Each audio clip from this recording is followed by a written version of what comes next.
Welcome to this episode of White Pals Tales from the Superyacht Laundry. I am joined today by the gorgeous Natalie Watkins. How you doing? I'm good. We've just actually been chatting about how long we've known each other, which I knew through other things before I knew you. Yeah. But you've known... What other things?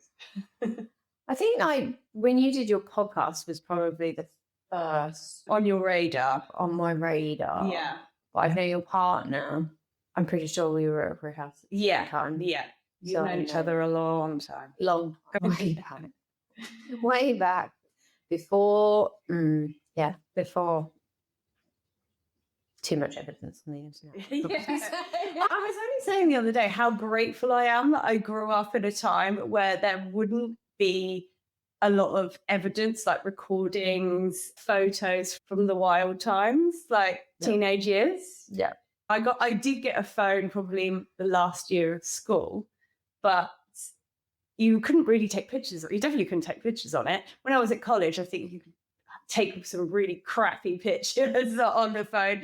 But there's so much life that there wouldn't be any evidence from. And I love that. I'm really grateful for that time. I think it's a blessing in disguise because in your mind, you do rewrite history. Yeah. You glaze over the bad parts and you only remember the good. That was a really amazing night.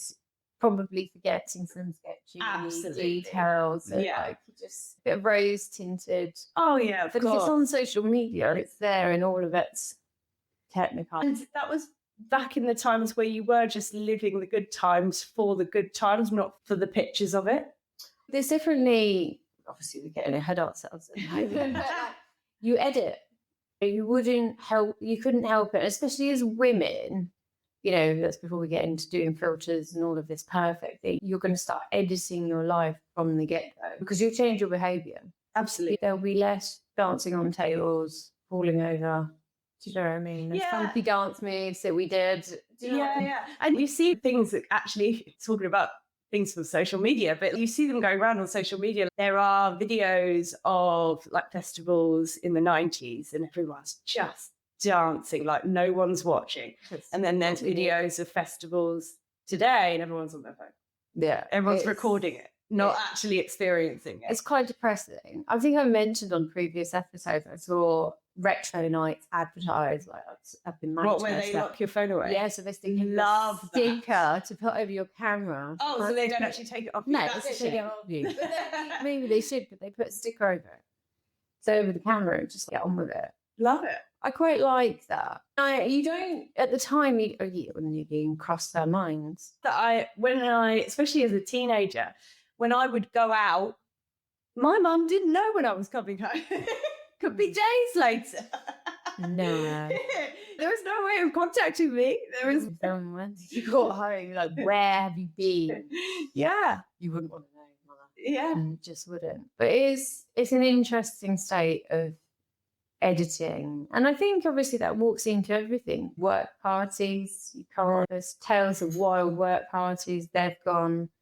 And then work in general. Yeah. And the yachting industry is not immune to it. And also it's probably painting the yachty lifestyle a lot more glamorous. Oh, than it actually is. Because obviously, if you're working on board to cheer yourself up, you'll only put the nice ones on Instagram. Whatever. I do think the yachty lifestyle is an Instagram lifestyle. I didn't feel like mine was. That's just it. It's very Instagrammable. We do get to go to some stunning places. Yeah, you get to go out, take a picture, then go back to work again. You don't actually get to go to these really nice places. No. You travel a lot, but do you actually see these places? There's only a few places where I had like proper guest MD. Like we were in this beautiful bay. I can't remember what Greek island we were, but we pulled in and the guests, and he was just this crazy ass Chinese guy, like half Chinese, half British, smoking cigars, eating croissants after having like transplants and all sorts of things. He was like made of loads of other people's bodies. But he still smoked his cigars, still ate croissants. And he was the first up and he was getting really annoyed that nobody was up. So he took over the stereo and was blasting out ABBA at 7 o'clock in the morning. Oh my God, who is this guy? I want to know him. In this bay, this stunning bay of this Greek island. It was beautiful that morning. There'd been dolphins and all sorts of things, like dolphins. Yeah. It was idyllic. And then he got up and it was just really trippy. I was just cracking up and laughing because he was just playing ABBA. I can't remember which ABBA song it was. But it's just etched in my mind. It's just like playing it, and then obviously they started to come up from the guest cabin. So what's going on? But I did have, because they all went swimming after breakfast, and I was just like, oh, you like to do that? But yeah, rather than clearing the table, it would be nice to do that. But anyway, we digress. Yeah, quite easy to digress. Oh, absolutely. So obviously, you're on our podcast, and the reason why I think it's quite interesting what you've gone on to do next, but your story is quite extensive and long. It's long. It's long because I've lived longer. I've lived a lot of life. But you were quite late to the game with the yachting industry. Yeah, which I know you also were a little, right? Yeah. So I do think there's a lot of value getting into the industry a bit later in life, because I do think it's a little bit of a Peter Pan lifestyle. And if you do, my husband was also in the yachting industry and he got in age 19. And because it is that Peter Pan lifestyle, you just don't really grow up. And I think a lot of these people that get in super young, they go from their parents' house to a boat. You still don't learn how to do, unless you're doing laundry, you don't learn how to do your laundry. You don't learn how to cook for yourself. You don't learn how to pay bills. You get to stay in that permanent state for a long time. And then the industry spits you out again in your 30s and you suddenly got to grow up. So whereas doing it the other way round, I found a lot of value in that. I had a career, a life, a house, a marriage before I got into the industry. So then I went in with that sort of life skills that you bring to the table. And I found that was actually super helpful, although a lot of people were like, oh, you're just too old. Well, actually we can get into how, like, the ageism in the industry a bit later on. So what were you doing before yachting came on your horizon? So I didn't even know what yachting was, but and initially I've always been, I guess, entrepreneurial, if you like. I owned a fitness studio for 17 years. I was a fitness instructor and studio owner. I was teaching aerial hoop, silks and pole dancing way back before it was fashionable. I'm so like the hoop as in aerial hoop, and silks and flexibility classes, did for adults and children, for fun and fitness. The studio was big, a lot of people had heard of it. It was called Tiger Tone Studios on the south coast of the UK. At its peak, we'd have 200 people through the door each week. I had someone working for me, and I got married at 23. I bought a house when I was 21. So I had a dog. And then when I turned 30, everything changed. There wasn't, over the course of 3 years, there wasn't a single aspect of my life that looked the same as it did before. Not a single bit. So it started with the collapse of my marriage, which was, it wasn't a huge fallout or anything. It just grew apart, and that's fine. You got married at 23. Exactly. The chances of you being the same people early 20s to early 30s is really slim. So just grew apart over time, got married super young. We were married for 8 years. We gave it a good go. Fair enough. So marriage ended, which I wanted to stay in the house, so I had to buy him out the house. And also, we both made good money, but he did make more money than me. So once he moved out, that was 70% of the household income walked out the door. So I started to get into that's when I started to get into debt. Then It's really hard to do that. Like one of my long-term relationships, I remember that obviously we had this flat together, we bought all this furniture together. And for me, I just couldn't lose him and all with everything. Like, you know what I mean? It was like everything. So I think that was me holding on. And in hindsight, exactly the same. I ended up getting into debt to pay him to keep all of the shit. When maybe I should have just... Yeah, actually, the shit I didn't care so much about, it was the walls. I was like, I just want the house. You could take virtually everything in it if you really want to. And there was a moment once he'd moved out and we'd arranged that he'd come in and take some bits and pieces while I wasn't there. And I came back after he'd done that and I sat in the middle of my living room, which I'm not joking, had nothing left in it. Nothing. It was a completely bare room. I had the carpets. He'd even taken some of the pictures off the walls. Like, it was empty room. I had curtains and carpet. Just sat there and I was like, at least I've got the house. And I had to pay for the house. 50% of the equity I gave to him. But yeah, that was the beginning of shedding of my old life. Then a year later, my dog died. Horrific, obviously, anyone who's lost a pet. And then a year later, COVID happened, which closed my business. Obviously, COVID hit hard in the March, so my doors closed. I wasn't making any money. I immediately started doing bits and pieces. I immediately started to deliver food for Tesco's, like delivery driver and things like that. But I wasn't anywhere near covering bills, so I was getting more into debt. And because obviously the building, I can't imagine that you own the building. Rent, so like rent and stuff like that. Absolutely. Continues. Yeah, everything. And I unfortunately fell through every crack when it came to the government help. It's just the way I'd done accounts and things. It's just the way I was paying myself and blah, blah, blah. It's just meant that I just fell through every crack. So I really didn't get any help. So it wasn't until the October where Tiny Tone officially closed. Obviously, it'd been closed the whole time. So by then, I had started seeing my now husband. But it was at that point that huge amounts of debt. We're talking £50,000 worth of debt. It became very clear that I had to move out my house. So I did move out. I got tenants in to cover, so at least I wasn't having to pay the mortgage. So because of that move, I had to sell or get rid of everything. Yeah. So if what I couldn't sell, I gave away, and I got down to just 2 suitcases. So I literally shed everything from my old life.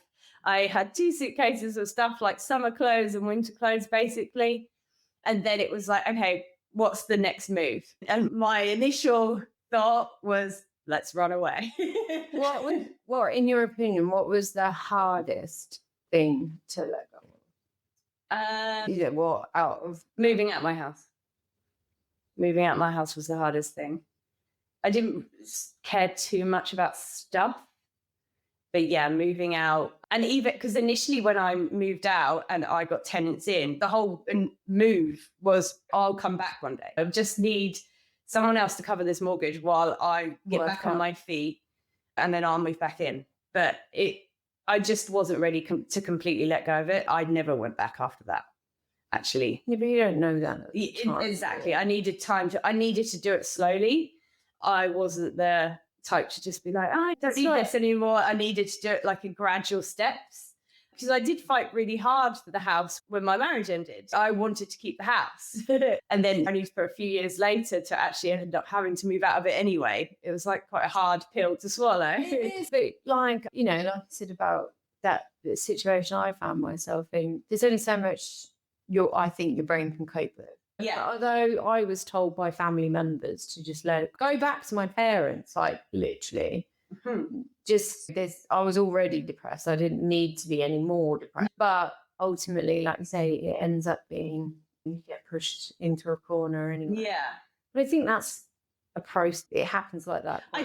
For a reason. I do also, and I am absolutely sorry, world, but I do think in a way that COVID was sent to just push me to do the things that I did. Yeah. Because had it not have happened, I'd still have my business. I'd still be there. no doubt. And so that I didn't have that thing that pushed me to do, like, I always talk about like the train that's going to hit you. Mine was a big train and it came in the form of COVID to get me to change my life.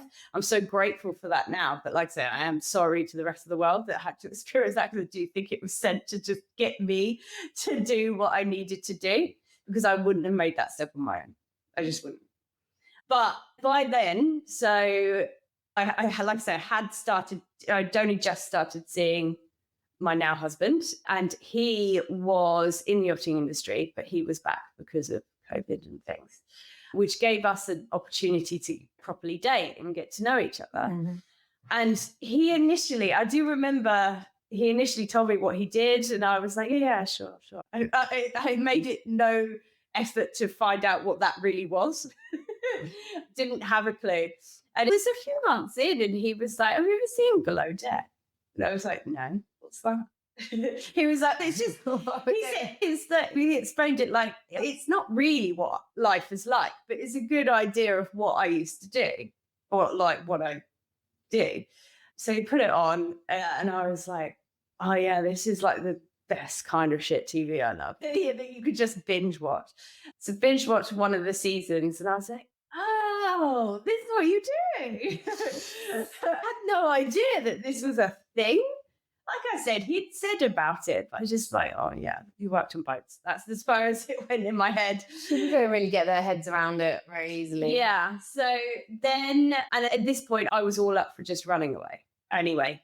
And I'd always wanted to do a ski season. I snowboarded anyway. So I was like, I want to go do that. Like, after watching Below Deck, I want to go do that. But before that, I need to get a ski season out my system. Like, I want to spend a few months in the mountains. I was already an okay snowboarder. I wanted to get to be a good snowboarder. So first stop, and he wasn't super keen on the ski season because you just don't make any money. And he was used to making very good money. Well, yeah. So it is the poor relation. Yeah. In the travelling set. Although I'd always by the time I found yachting, working in the ski hills, I already knew that it wasn't fab money, because you don't earn that much. Again, it's that room and board scenario. Yeah. Like, you get your room and board. Yeah. But you will spend money on those nights out. Absolutely. Yeah. Even a limited amount. Although my experience was very different, because initial first stop was Valdezé. So he agreed to come with me. I didn't realise he went. Yeah. So we did. He was like, we went into the ski season together. Yeah. Wow. I can imagine him doing that. Yeah. So we went to Valdezé, but it was still very COVID-y. We were there for 5 months. And I think we did 3 weeks worth of work because we didn't have any guests. Whoa. Yeah, I know. Wow. So we ran a 6-bedroom chalet, hot tub on the veranda, ski in, ski out, beautiful. And so we basically, just me and him, we lived in this place for 5 months. 3 weeks, I think it was 3 weeks out of the entire 5 months, we shared it with some guests. Otherwise, we didn't work. We snowboarded every day. I got very good at snowboarding, and then I also learned to ski as well, because it's always good to swing both ways.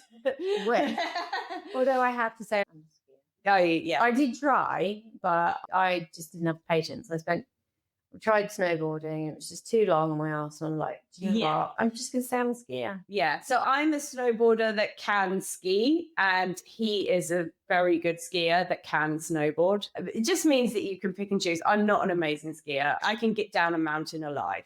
That's all I could do. I can't do anything fancy on the way down. You get down alive. It's mad how I learned to ski, but I also roller skated. And when I tried snowboarding, I didn't like my feet being stuck to the same thing. I never skateboarded or anything like that. My brain just could not get to, my feet needed to be independent. Like they couldn't. Yeah, whereas when I had a surf lesson a few years ago, and the first thing they said, they were like, oh, do you snowboard? And I was like, yeah. And they were like, great, you're going to be fine then. There is not a single thing that's similar. I was not fine. I cannot surf. Like that snowboarding did not prepare me for surfing in any way. So I don't see what the people are on about. I think snowboarding is snowboarding. Well, it's a board, isn't it? It's a technique. Yeah. You should be ahead of anybody Doesn't else. feel the same. It's not at all. Not at all. But yeah, so we were super lucky. So yeah, we didn't really work. We just sort of hung around Val d'Isere. We had a lovely time. Sounds terrible. Yeah. Now, when the snow started to melt, we were like, okay, we need to plan our next move. And that was meant to be boats and yachts. So he really annoyingly, he just literally just logged into his online profile on I can't remember which agency it was, but he literally just logged in. He didn't update anything. He just logged in. On the same day, he had 2 calls from a captain's offering him jobs. He accepted one of them. He was gone by the end of the week. To be fair, like he was in the game when I was there, so he's got loads of experience. I was then panicking because he did have to, because his job was starting immediately, like he left. So I was left in Val d'Isere on my own. And I had spent quite a long time. I'd already got my STCW and the medical one, whatever that is, ENG one. I got that before I left for Val d'Isere. So I was prepared. And I got together a good CV. I was ready to go, but no one was calling me. No one was calling me. So when he got this, snapped his fingers and he was gone, I was like, oh, this is going to be tougher than I thought. What age were you then? I was 35. Yeah. So then after a couple of weeks, I left Val d'Isere and I just flew to where he was. So I was like, I'll just walk where he is. At least I know someone. So I flew to Palma and I walked around in the rain because it rained the entire time I was there. And I dock walked, came up with nothing. I had quite a nice time. I stayed in an Airbnb because the crew house was full. He was obviously staying on board, but we'd see each other in the evenings. He was in a shipyard period there. And then his boat was moving to Saint-Tropez. So I figured I had a booking at the Grapevine. So I was going to go to the south of France and just try my luck there. So his boat left. I flew to the south of France. And I think I just made myself such a pain hanging around his boat in Palma that by the time I got off the flight in Nice, I had a call from the captain of his boat saying, okay, I've got 3 weeks of day work for you. If you come to Saint-Tropez, I can give you some day work. I was like, thank you. So I think, like I said, I just made myself annoying hanging around his boat, I think, for long enough. So I went straight to Saint-Tropez. I had 3 weeks of day work, but as with day work, you don't get bored. Where was there to stay in Saint-Tropez? So I had an Airbnb in the centre of Saint-Tropez. Yeah, I didn't make any money. The money I was making on day work, that I got food during the day. Obviously, I got fed during the day by the chef. But yeah, the rest of the money went on my accommodation and food. Is that even? I would not. It was a really nice apartment. No, I guess it was really fun. Yeah, but I've never. No, I don't know. I actually stayed in 2 different places. The first place was about a 20-minute walk out of the port of Saint-Tropez. And that was like a ground floor, self-contained part of someone's house. Really nice. And then the second one was an apartment above a restaurant in the centre of Saint-Tropez port. Yeah. Which sounds really cool. Yeah. And mega expensive if you're only doing day work. Absolutely. I didn't, like I say, there was no money left. Put it that way. No, it's experience. It was because I had those 3 weeks of day work that I could then put on my CV. By the end of those 3 weeks, I had a call from a captain on a boat in Dubai and I was off and I went to Dubai. So he's staying in mad. Yeah. So we knew that we'd have to do time apart. We just knew, like, he's got all this experience, years of experience, and I don't. So we knew that we'd have to do time apart so that I could build up experience. And then once you've got some experience under your belt, you can start being a bit fussy about the jobs that you take. Whereas initially, you can't be fussy. You can't be, oh, can my boyfriend come along? It doesn't work like that. Yeah. And he was a first officer on board, but he still didn't have that pull to be like, I want my girlfriend. And we hadn't been together a crazy amount of time either. So yeah, we knew we'd have to do some time apart. Actually turned out we only did 3 months apart, which was a lot less than we thought. We thought we'd do a whole season. I went to Dubai for 3 months, and my job was permanent. I could have stayed there, but after 3 months, I got a call from him saying someone's just walked off the other boat, because he was part of the fleet. So someone's just walked off the other boat. I've told them about you. Answer the phone if they call. And I was like, yeah. And a couple of hours later, they called. I'm like, so you might be interested in a job on board. And I was like, yeah. So yeah, and literally a week later, I was back on my way to Saint-Tropez. Back to Saint-Tropez. And then I had a job on board, like the sister boat to the one he was working. What do you think? What's your impressions of Saint-Tropez? Because obviously it's a very unique place. So I really have a lot of fond memories there. So I do love it. I think it's a really special place. My initial, I did live there for quite a significant amount of time in the end. Like our boats would go out, but they'd always come back. And I actually lived in a crew house. So I was land-based there. So I do love it. I think it is a really special place. However, I do remember my initial feelings when I got there. I remember when I first went to Saint-Tropez and I saw all the money and all the lavish lifestyle and the people that brings, and it made me a little sick. Because I guess I hadn't been around the yachting industry enough, and I wasn't desensitized to the wealth. Yeah, and I just looked around and I was like, the good you could do in the world with what you have, the resources you have. And it just made me sad and sick. But unfortunately, you do get super desensitized quite quickly. And in a way, I justified it in my head by that they have created a lot of jobs and opportunity for a lot of people. Like, it's a huge industry. The people that build the boats, the people that manage the boats, not just the crew. And so we're all feeding our families and boosting economies with the money that we get paid to do those things. That's the age-old.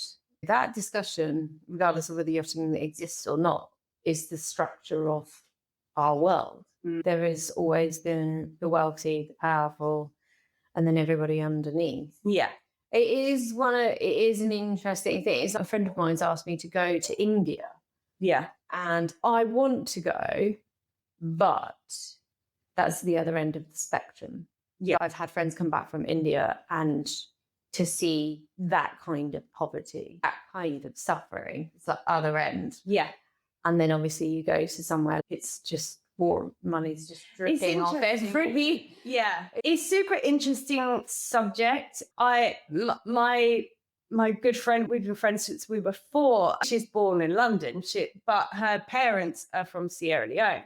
And it was only a couple of weeks ago, she was over my house and something came on TV or while we were together, and and they'd gone to the same village that her family were originally from. She's never actually been. Like I said, she's born in London, very British. But they were talking about Bow, the village in Sierra Leone, and she was like, classic white people going to see all the poor black people. She's like, she just doesn't sit well with me. They're going to visiting the schools and visiting building wells and things like that. She was like, I just don't like it. Just don't like it. So do you think she thinks that they shouldn't go? Exactly. So not need to go to a place like that because it's different to where you're and that's what I mean. It's interesting, isn't it? I don't know. I get what she's saying. She is, they come and they stare. It's tourism. Yeah. They come on holiday and they look. But again, it's that thing. If you can't see, I'm not trying to say this, it's like aquariums. So I went when I was a kid to SeaWorld. I saw the killer whale that's me too. Yeah. Saw it the best time of my time. I'm ashamed to say the same. I loved SeaWorld. Overwhelmed with how incredible the creatures and to be that close. I will remember that for the rest of my life. Is it right? Shamu, wasn't it? Yeah. No, it's something with a K. Was it Shamu? Oh, one that ended up killing two or five. Exactly the same. So it's one of those things. So I now through having that experience and being that close, if I see something on a nature program about killer whales and like protecting them, when I was in New Zealand, I live with and work with people that ended up working on Sea Shepherd, and like I now understand a lot more. It's that whole, if you don't go, you've got no emotional connection. So like, I understand that your friend would probably find it offensive that people are just gawking at the poor. Yeah. But then if you don't go and be moved by that, you're not an advocate to get that removed or change that scenario. Because if you can't see it, it doesn't affect you. Yeah, I agree. It's a real tricky situation. Because I see both sides. In the UK, we've got Comet Relief. Yeah. Comet Relief was started not long after it was like Live Aid and stuff like that. So it's this TV program to raise money. It's generally a lot, they do tons of work in Africa. It's not solely. But they ended up getting into trouble because obviously it sends celebs over there to tell the stories of what it's like to live in a village with no well and stuff like that. And obviously, because we can connect with the celebrity and then the celebrity is telling the story, they raise money. Yeah. And then we send it. So but then what money would be raised if nobody went? Absolutely. I see both sides. It's tricky. Because the other side is should we just stay ignorant and not go and see these things? Just think that the whole world is the way we have it. That's not right either. So it's also that you can only send a person, say for instance your friend that's got an emotional connection to that place, to report on that. Does it make it more complicated? Do you know what I mean? Than it needs to be. I think it's when nobody wants to offend anybody, but people do care and they are sympathetic and empathetic. But then say, do you know what I mean? You're not helping the cause. No. But it's also when you go to somewhere like Saint-Tropez, Dubai as well. Yeah, Dubai is exactly the same. Obscene wealth. Yeah. Do you go around the street, turn to take everything off? It's like, you need to share. Yeah, and I think Saint-Tropez, because it's so concentrated, because it's a tiny little fishing port. It's tiny. And then they shoehorn these huge mega yachts into this tiny little port, little fishing village in the south of France. And so it's so concentrated and it's so obvious. Like these yachts are taller than the buildings opposite, you know. And it is very picturesque, very cute. It is. There's a lot of showiness. You pull your boat onto the back on that. You want to be seen. There's a lot of to be seen. And then obviously that's not all the beach bars around there are places also to be seen. It is like I said, it's the other end of the spectrum. Yeah. Isn't it? Yeah. You know? And I think as yachties, you do get desensitized to it. Because it doesn't shock me the way it used to. I remember that feeling and I don't feel like that anymore. You're exposed to it, so you're not shocked by it. And then obviously that always leads into the fact that when you come out of the yachting industry, you're used to I joke about on this podcast all the time about cleanliness and being OCD and trying to make everything look nice. If people could see the other side of the camera, what my daughter has done on the other side, how embedded that gets to you, that you want that kind of style look. Yeah. But that's not your life. Yeah. You were exposed to somebody else's life. It is a tricky one. So, you know, this is a good billionaire because he offsets his carbon for his mega yacht. I used to say, if you added that and then his flight logs, and do you know what I mean? Like this, they're never going to say that. Oh, like the owner of this boat's really nice because he thinking the amount of staff he probably has 300 members of staff, but he knows our name. He knows our names. Isn't that amazing? Yeah. He remembers our names. Like, what? You think that's a good thing? Yeah, he bloody should know our name. I give him food every day. Well, yeah, it's only if he was anybody else you were serving in a cafe or whatever, it's like if you saw them every day, you'd expect them to kind of know your name. Yeah. It's no different. There's lots of enigmas within the world of yachting, but it's nice to hear people's first impressions. But yeah, and I remember the first super yacht or mega yacht I ever saw in real life. And I do remember that moment. It was in Palma when I was dot walking. And although you dot walking, you see them, I remember this was the first one that, like a big yacht. Over 80 meters. I think it might have been roughly that. Oh, no, it might. Am I allowed to say boat names? I never worked on it. Yeah. Here Comes the Sun. I am. How big is that? I don't know. It's pretty big. Yeah. It's pretty big. So I remember standing at the bottom of that and going, whoa. And that's the first time I'd ever seen a super yacht up close like that. You know, you're hooked though, because I remember going down the International Quay in Antibes, and Princess Olga came in. Yeah. And she was brand spanking new at the time. He was like, that's a nice yacht. And I don't know, she was probably 80, maybe a bit more. She was big. Yeah. And she's not obviously the biggest. No. They get so big now. Yeah, Like, you're just a number on those ones. That is, I found my stride in the 60, 70 meter mark. I didn't want to go down to 40 meters again. It's just that perfect amount of crew. I don't think I could have worked on a massive one, because then it just becomes a bit cruise ship. Yeah.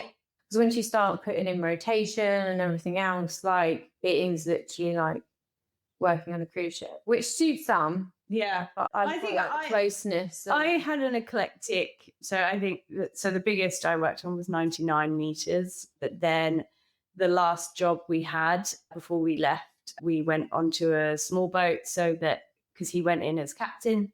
How big was that? I can't remember now. Small. I had 5 cabins. Okay. We were sole crew. That even year? Yeah, I think it's 20 something. 27. 20 something. It's still decent. Yeah. A few million quid. Yeah. Oh, yeah. I think it was 4 million or something. But yes. So I had I did the range, and obviously mega yachts are motor. The last one we were on a sailboat. So again, that comes with this whole new spectrum of problems when you're on a sailboat. Everything moves. I never went into the cooking in a galley then when you're tied on. It was interesting. So what was obviously you're quite late to the game in stew terms. Yeah. So I was never really a stew.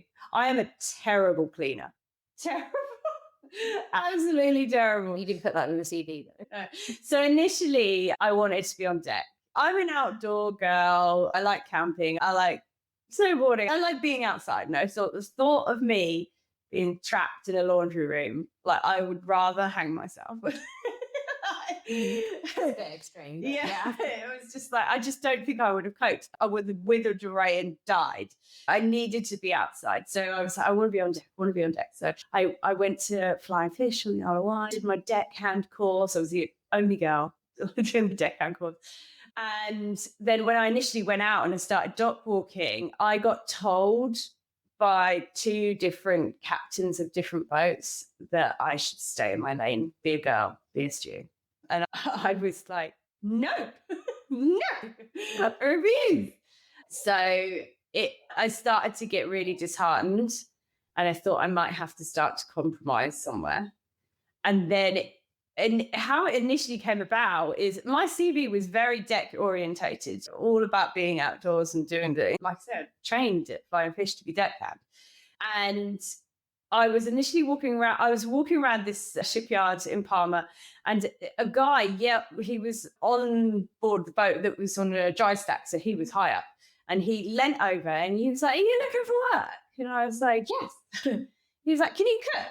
And I was like, "Yeah, like, I'm a really good cook, actually."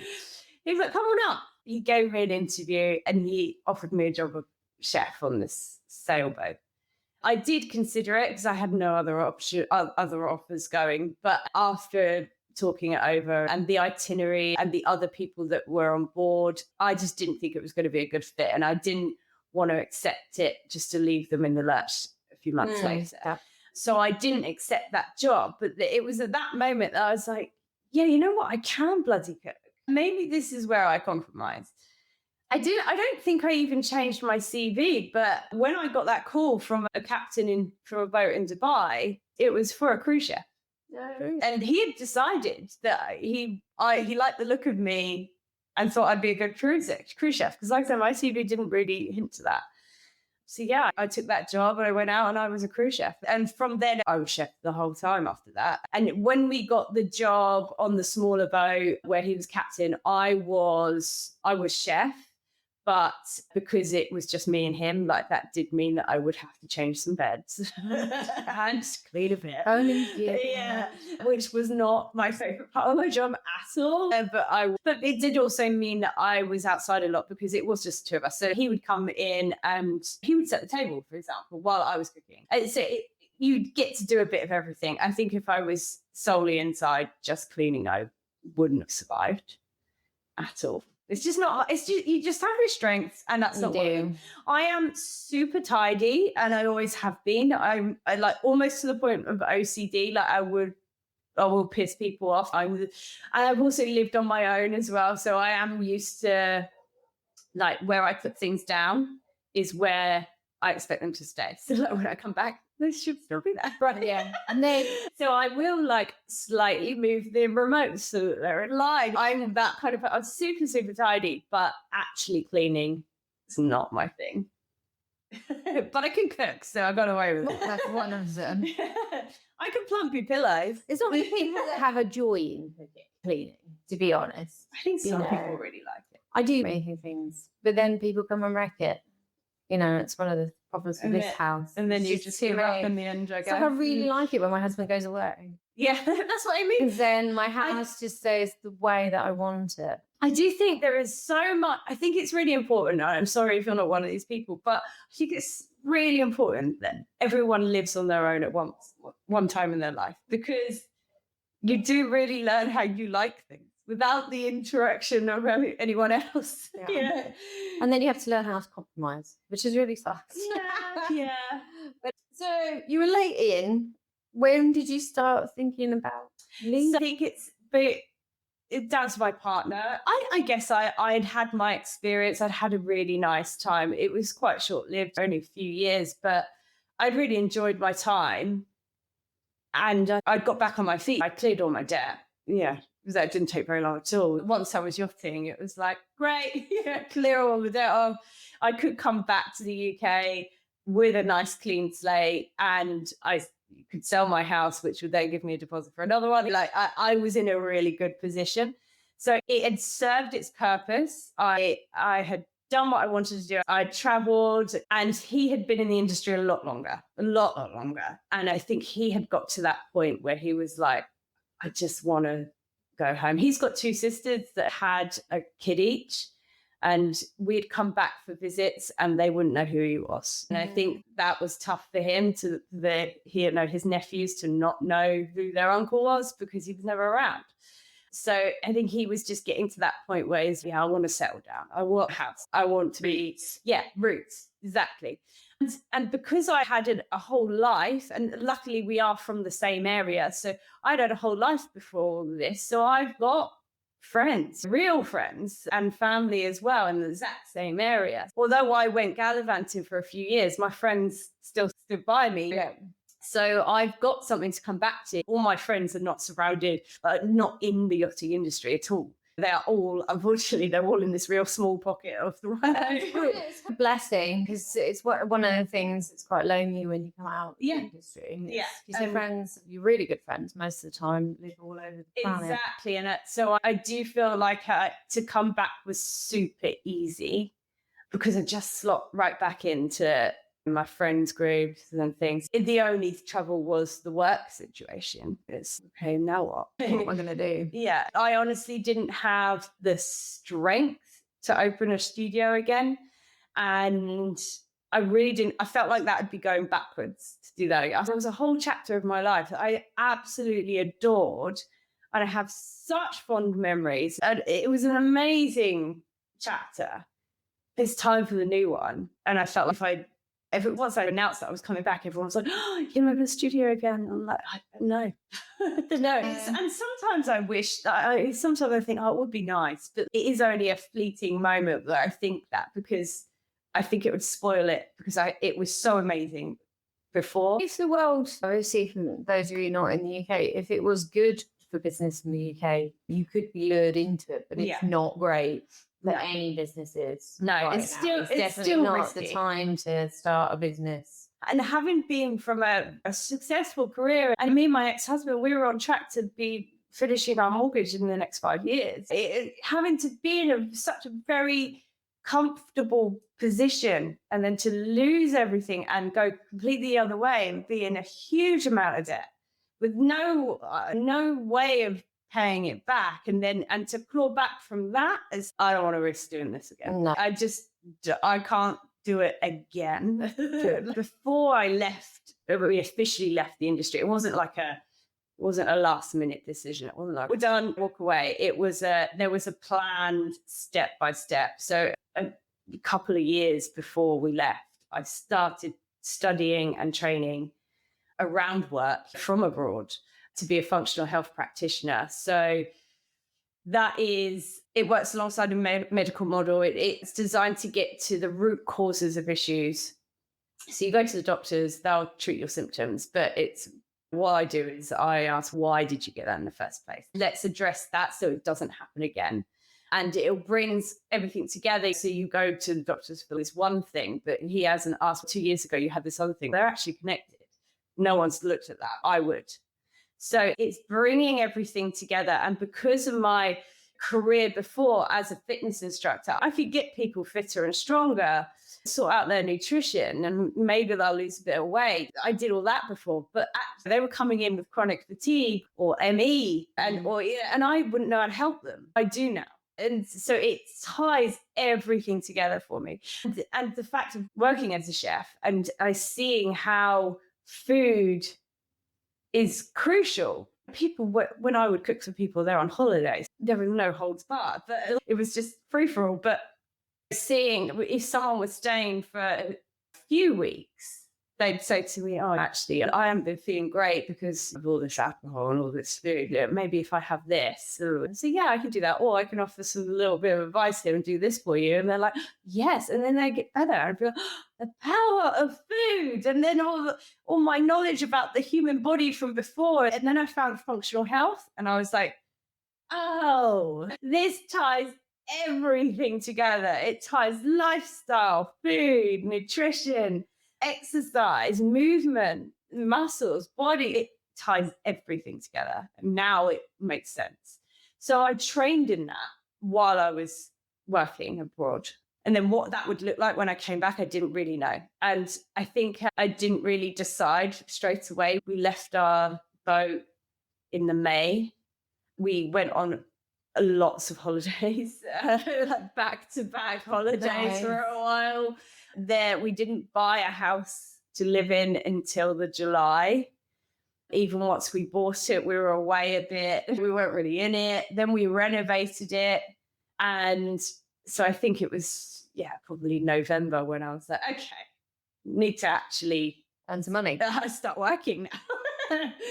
I'd done bits and pieces, but not really anything. So then it was just the end of last year that I was like, okay, this is what I do for a living. And I announce it or do the whole social media thing, which I bloody hate, but annoyingly you can't seem to actually find anybody nowadays that's social media. Oh, yeah, it's such a drain on my life. It's really interesting. I'm the worst. I'm literally I feel like I've been in hibernation for the last few months because there's so much changing with what we've been doing. It's a full-time job to do that. It's also like what, for me, it's like the headspace of putting yourself out there. What am I saying? Oh, see, I don't mind that so much. It's the admin around it. I don't like admin.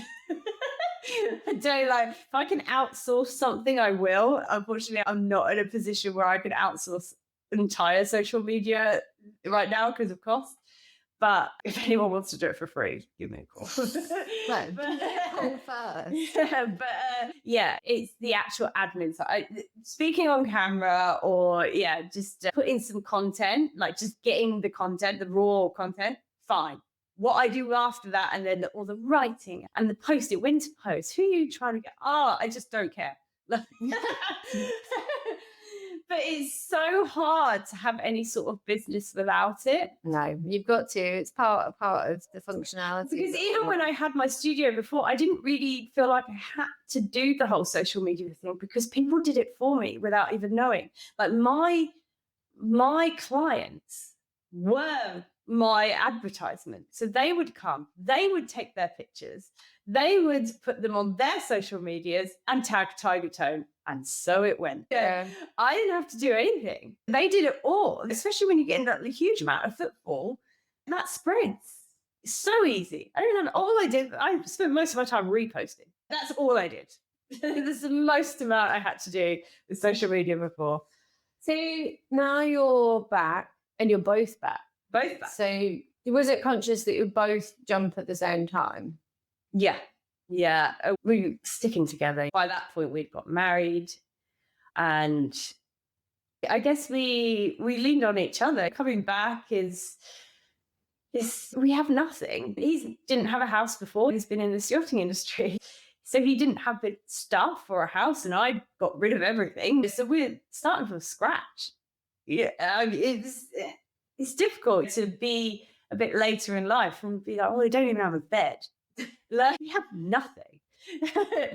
And we bought the house, and I remember the day we moved in, we got the keys and the house, and I made some lunch in advance because I knew that it was going to be like a busy day, and I didn't, if I don't eat every few hours, I do get quite angry about it. And so I made this lunch in advance, and it got to the point, right, I'm hungry, let's eat this. So we just sat on the floor ready to eat this. Didn't have a knife or fork. Didn't have any utensils to eat with. Oh, nothing. So I'd made this like chicken salad, I think it was, and we found one lonely spoon amongst our stuff. So we shared the spoon to eat the salad with. We've got cutlery now, then. We got cutlery now. Yeah, that's the word. So it all seems like it's working. Oh, so far so good. Yeah, we're really happy with where we live. It's just our house is the best. We're so happy because we renovated it as well. So it's exactly how we want it. We're so comfortable. We're right around family and friends. He started his new career, which again was strategic. He started that journey before we left the boat.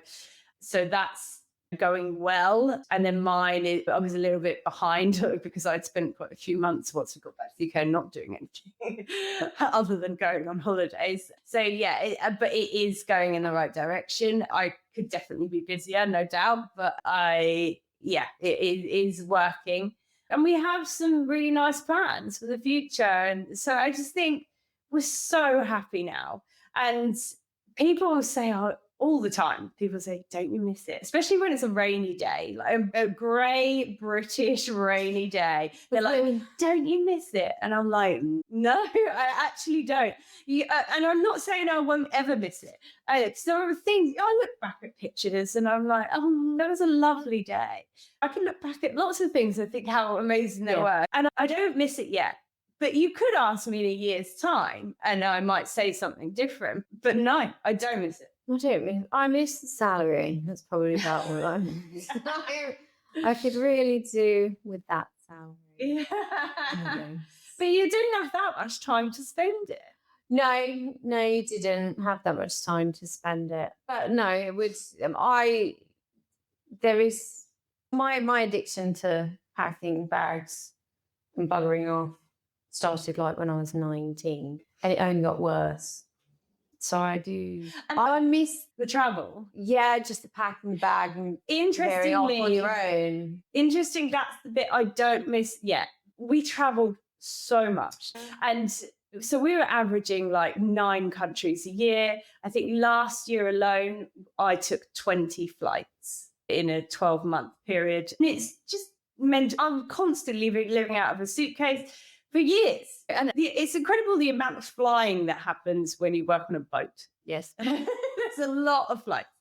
And so the last time I got on a plane was September. And that's the longest amount of time that I haven't seen an airport. Is that right? Yeah, it might be. And I bloody love it. Like, absolutely, I love that I haven't seen an airport. Like, the thought of getting on a flight now is, such a hassle. Yeah. That's like maybe flight on my own. Like a flight now with With a child. husband, child, and my child. It's slightly more stressful experience. So long way it continue. Yeah. If you could give 3 pieces of advice to somebody who's considering going on board, what would your advice be? I'd say I definitely do it. If you have that itch, do it. You won't regret it. But it also depends on the stage of life. So I think my one piece of advice would definitely be just live a little life first. Don't use it as like another mum's house. So I would say, if you want to go to uni, do that, or get a job, or like just travel, or just do those things, and then go working on yachts. So I think that would be my first bit of advice: is Cut the apron strings. yeah, live some life, learn what council tax is. Do stuff, So I think that would be one bit of advice. Advice 2 and 3: don't just take the first job that you get offered. It has to be the right fit. It does not look good if you've been looking for work for a few weeks or a month or 2 and you get offered something. Don't just go yes because you're desperate. Because if you end up leaving pretty soon after, that won't look good either. Although you shouldn't stick around at something you're hating. So if you do need to do that, do it. So just think about it. There is always going to be something else around the corner. So as I said earlier, I was tempted to take that first job that I was offered, but I did turn it down. And thank God, because I did run into I saw the boat in the Med last year, the year before, I saw it hanging around. And I was like, I didn't know I got offered a job on that. But like seeing where it had been and who was, I was like, no, I'm so glad I didn't take that. So and then third bit of advice, I'd say plan your exit. Unless you can just go home, which was not an option for me. Like my mum doesn't have room for me. He hasn't had room for me for a very long time. She doesn't live in the house I grew up in. So I don't have a bedroom or anything. So just walking away, I'd say plan it. Start working on something before you leave, so that you have that exit strategy and it's not so tempting to just go, I'll just take this one little contract, just one more season. So unless you are willing to just walk away and go back home, and if that's an option for you, then fine, I guess you can figure it out from there. But then you are so more tempted. As soon as you get annoyed with parents or whatever, you will be tempted to go back again. So I do think it's make decisions and see them through, figure out and whatever you decide you want to do afterwards, don't have to stick with that necessarily. No, I think that's one of the bits, like what you think you will be doing when you're a short probably won't. No, but you just put it's the stepping stones, right? You put something in motion and you try and see that through. Yeah. But it could lead you somewhere else. And that's great. You don't have to, whatever you think you're going to do is very unlikely. It's going to look the way you thought it would. No. Probably very hard to find that boat. I'm sure they do exist, but no, it never turns out. There's always exceptions, isn't there? It's been fabulous talking to you. Thank you so much for having me, because I do think this platform, this medium that you have created through Yacht Spouse of Wisdom, and I just think it's amazing that people like me can come on and talk about, our little story. And then I think that'll just be helping so many people out there. There'll be people that want to get in that will probably find value from, they'll hear someone and be like, oh, that's just like me. Or there'll be people that want to get out and then they'll hear something like me as well. Oh yeah, if they can do it. Yeah. So I thank you for creating this space. We can't on. because the reason why I like it is because all the stories are amazing. And where women are just so self-deprecating that they just don't understand how tough and resilient you have to be to get in and to get out. It's really tough, but it's worth the ride.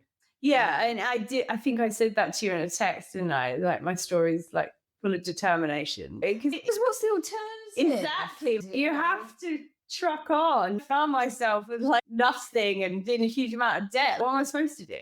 Yeah, just roll over. You have to find something. Yeah. So do you have finally a crazy story from your time on board? The weird, the wacky, the scary, it could be anything. Just the moment that you're just like, what the hell just happened? How careful I can be with what I say. I guess there is a time that sticks out, and it's not something so much that happened. It was listening to a conversation, because obviously when you're on board with guests, you hear things from their lives, and their lives are very different to us. I have actually often wondered this. I do have a soft spot for watching like the Kardashians and stuff, but actually I always think I watched that because their lives are so different to mine. So I'm wondering, does it work the other way? Would the 1%ers like to watch a reality TV show of me emptying the dishwasher? Because our husband was so different. I was just going to say, no, I can't imagine. No, that's no offense to you, but I just don't. We never know. We should ask them. Interested they'd be. Yeah. But anyway, so yeah, their lives are really different. So I do remember this one time I was hearing this conversation. It was between the boat owner and his son. His son was in his 20s, not a small boy. And so we're on his yacht, and he has several yachts. Then some of them were hanging around as well, because he liked to sit on one yacht and look at the others. So that we're all on a float boat, yeah. I suppose. So we're sat on his yacht, and he had a call, which I hadn't heard the call, but he'd had a call to say that the pilot of the jet, his plane, had an accident at the airport. He had basically had a travelator accident and had really cut his face open bad, like he was going to need surgery and things. He was in the hospital. And because of the kind of jet he had, they were struggling to get another pilot, and he had to be in Bologna the next day for lunch. And so he was complaining to his son. He was like, I can't believe the bloody pilot has hurt himself. I'm not going to be able to go to lunch. This is a disaster. And they can't find another pilot. And he was going, oh. And so then the son was trying to come up with solutions. He was like, why don't you take the helicopter? And he's like, no, it just won't make it. It's too far. And he was getting like more, woe is me. Like, no point did he talk about how this poor bloody pilot that was in hospital. And in the end, he was like, this is why we always should have a standby pilot. Like, we're going to, so I'm sick of this. So he phoned the management company, I assume, I don't know, people who look after the plane. And he was like, I want a permanent standby pilot for the rest of time. So this never happens again. Oh my God. And I remember thinking, wow. Like, how much do you reckon that costs? Yeah, so now he already has the pilot, because he couldn't find a pilot, because I don't know how it works for you. When you're a pilot of a plane, you're only licensed to fly certain planes. Like, you can't just find any pilot. They have to know that particular plane. And they couldn't find one. A different plane? Oh, yeah, I don't know. Obviously, I know he's like emotionally attached to his plane. No, I think because I think the son did say, well, charter, and he was so he was like, oh, I don't know, there was a reason why that was inconvenient as well. So so the solution was he was then just going to pay someone to never fly his plane, but just in case they needed to, they would be ready to fly the plane. That was the solution. That is. It's a bit like my husband having 2 lawnmowers. Yeah. I'm not It's not the same scale. Or why we've got 2 long Just in travelers. case. One did Just- break. Yeah, So there you go. he never wanted to go through that experience ever again. One is in the Gardener's Hospital. The other one is ready to go, do the job. On standby. Yeah. Yeah, in the shed. So I guess that was some. The men change, the money, just the amount. Yeah. The men don't change. Yeah. Just their standby option slightly changes compared to how much money they've got. Yeah. It's like what you're saying, he was sitting on his boat looking at his other boat. Yeah. What's the point? But then it's like the whole fleet would have to go out so that he could be on one and look at the other. it was like having 2 cars or 3 cars. Oh, yeah. And there's that famous quote Will Smith said in an interview that he said that when he first got famous and he bought these really nice cars, he showed his dad and he was like, Dad, look, I've made all this money. Look at these real nice cars. His dad goes, you've only got one ass. Yes. It's true. So yeah, I guess that's a story. I can't say everything. You can't give away too much about the end what goes on. Wow, I don't think And then there's the classic, I'd be sent in a crew car, like a tender, a crew car, to go all the way up the coast to buy the ice cream because they run out of ice cream on the other boat. And like the amount of carbon footprint to get some bloody ice cream on board. It's the amount of writing off. No. It's a write-off. Yeah. Or like sending the plane back to the UK to get the Harrogate water to bring it back to the south of France. They had an Eco Warriors guy on a debate show on telly the other day. And obviously, somebody was up in arms. I think it was Meghan and Harry talking about saving the planet and all that kind of stuff. And one flight in a private jet, like return flight, I think, would equate to one person, a normal person's carbon footprint for their own whole entire lifetime. Really? Is that true? So the average worked out that how many flights they did. I don't know how many. It was like it just worked out that it's an impossibility for an average person, even with maybe your holiday a year, to even compete with the amount of private jets, even if they go on commercial, let alone talking about the cars that they drive, the boats that they have. It's just impossible. So who should be curtailing their lifestyle? Yeah. No, it's us. Yeah. They need to take my log burner away. I'm wrecking the planet. Yeah. It's all my fault. It's all all your fault. And as I always say, it's like turning up to an earthquake disaster with a dust cannon brush. What are you going to do? Exactly. Thank you so much for coming on. No, thank It's you. so fab. We will have you back on again to talk about Hormones. hormones. Because that's basically what I spend my life talking about. I have to say it's an intriguing topic. Well, it's a big one. It is a biggie. Now being 44, so obviously my hormones are on the way out, or I don't know what they're doing. Oh, really, whole but new ones are coming in. they can just bugger off. Yeah. Really. It's an interesting time. It's I'm so wrong. No, so I do There was a reason why I tried to make sure that I didn't know anything about it before it turned up. Yeah, sometimes ignorance is bliss, but Why would you want to know? Like, it's just an impression. There's so many other things about being a woman which aren't great. Why would you add it? I think being proactive and preventative is very helpful, actually. So that it is an easier time when it happens.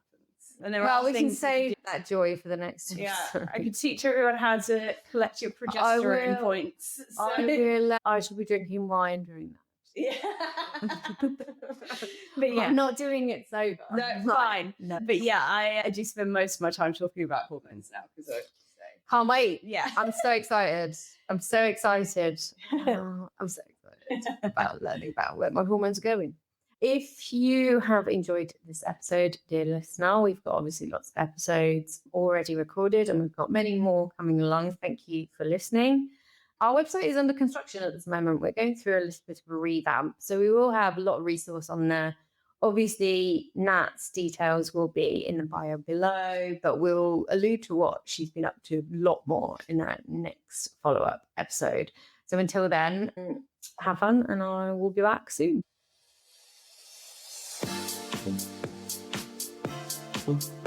Thanks.